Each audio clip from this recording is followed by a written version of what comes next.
I am super antsy. I've been waiting what feels like a decade to get inside this octagon with Raquel Pennington. So I'm feeling great and I'm ready to go. What do you think of Raquel as an opponent? This probably was a fight that you knew it was gonna happen at some point, right? Yeah, it was something that's been needing to happen for a long time. It's about 13 years coming, she said.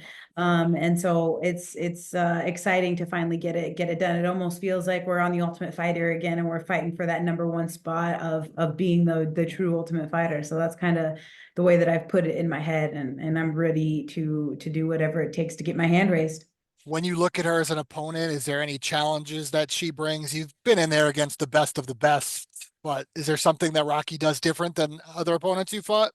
No, a straight right is a straight right. A jab is a jab. There's nothing that I don't think that she's going to be able to put in there or surprise me with. Like you said, I've been a veteran of the game for a long time. I've seen it all, and I've had, my share of worthy opponents as well. So I am ready to go wherever the fight goes. And not to say that I do not respect her game. I absolutely do, but I'm just confident in my own skill set and what I know I can do, and it's going to be a great night and an exciting fight.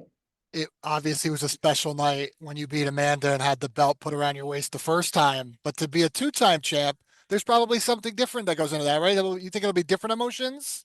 Yeah, there will be. It's a Pena two time. Pena two time sounds better than just the Pena Power one time. So if the Pena Power goes in there and does what she knows she can do, when the Pena Power goes in there and does what I know I can do, and when I get my hand raised, it will all taste that much sweeter to climb that mountain, to have clawed my way back up that mountain and get that strap around my waist for the second time. It's going to be an amazing feat and something that I will be very proud of. Your daughter's getting older too. Does she understand it more this time around?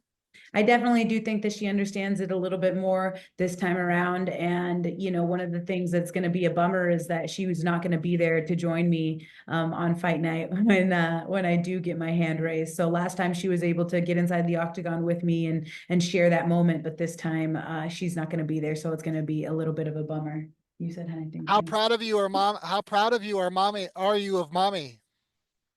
Very. Is she gonna win again? Is she gonna win? Mhm. That's awesome. So, How yeah. about the division now? Obviously, there's another fight on the card that night that probably would be the number one contender, whether it's Caitlin or Kayla. Are you excited to get back into the division and be able to be busy and that there's other opponents to defend against? Yeah, I feel like it's great that we get more than one bantamweight on the card because I feel like there's no bantamweights ever fighting maybe once every 6 months or something like that. Or maybe there has been more and I just haven't been paying attention that closely. But I just feel like the bantamweight division is kind of a ghost town and there hasn't been too much excitement or, air of mystique around the bantamweight division. It's not there anymore. So if we can bring the glitz and glamour back to the most exciting division, in my opinion, then all the more power to the women's bantamweight division because I do think that it's very competitive and very exciting. And I'm excited to face the winner of Caitlin or Kayla and see who my next opponent will be. What about there's somebody out there that you also have unfinished business with that if she was to want to come back, would that intrigue you more than a Kayla or Caitlin matchup? It absolutely would. And thank you for reminding me, Steve. That's actually the number one thing on my list. I do believe that Amanda will most likely be there. And I do believe that she is going to have that little green envious monster poking its ugly head out because she feels like she's not done. She's not ready to be retired. And she wants to get back in there because she's probably just sitting at home thinking, well, what am I going to do today? What am I going to do today? She's probably bored because, being able to find your identity after fighting is probably the biggest challenge. Who are you? What do you like to do? What are you going to do?